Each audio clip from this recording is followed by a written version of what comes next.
জাপানে খালি বাড়ির সংখ্যা ক্রমশ বেড়ে চলেছে। জনসংখ্যা কমতে থাকায় দেশটিতে এখন খালি বাড়ির সংখ্যা বেড়ে প্রায় ৯০ লাখে দাঁড়িয়েছে। পরিত্যক্ত বাড়িগুলো জাপানে আকিয়া নামে পরিচিত।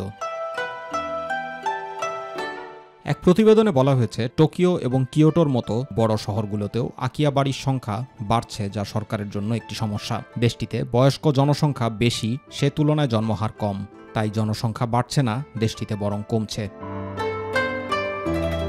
সম্প্রতি প্রকাশিত সরকারি তথ্য অনুযায়ী ২০১৮ সাল থেকে খালি বাড়ির সংখ্যা ২৫০,০০,০০-এরও বেশি বেড়েছে। জাপানের সব বাড়ি প্রায় ১৪% খালি পড়ে আছে। তবে প্রকৃত সংখ্যা আরও বেশি হতে পারে বলে ধারণা করা হচ্ছে।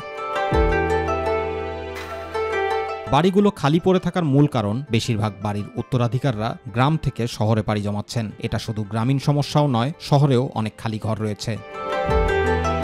নোমুরা রিসার্চ ইনস্টিটিউটের পূর্বাভাস অনুযায়ী আগামী ১০ বছরের মধ্যে জাপানের প্রায় ১/৩ বাড়ি খালি হয়ে যেতে পারে বলে ধারণা করা হচ্ছে। সমীক্ষা অনুযায়ী ৪.৪ মিলিয়নেরও বেশি বাড়ি ভাড়ার জন্য দীর্ঘদিন খালি পড়ে আছে, বিশেষত বড় শহরগুলোর দূরবর্তী অঞ্চলগুলোতে। ৩.৮ মিলিয়নেরও বেশি বাড়ির অবস্থা এখনও অজানা এবং ৯০ লাখ বাড়ির মধ্যে কেবল ৩,৩০,০০০ বাড়ি বর্তমানে বিক্রয়ের জন্য তালিকাভুক্ত রয়েছে। জাপানে বাড়িসহ জমির তুলনায় খালি জমির করের পরিমাণ বেশি। এজন্য অনেকেই পুরনো বাড়ি ভেঙে না ফেলে পরিত্যক্ত রেখে দেন। অনেকে তো করের বোঝা মাথায় না নিতে বাড়ির উত্তরাধিকারও দাবি করেন না।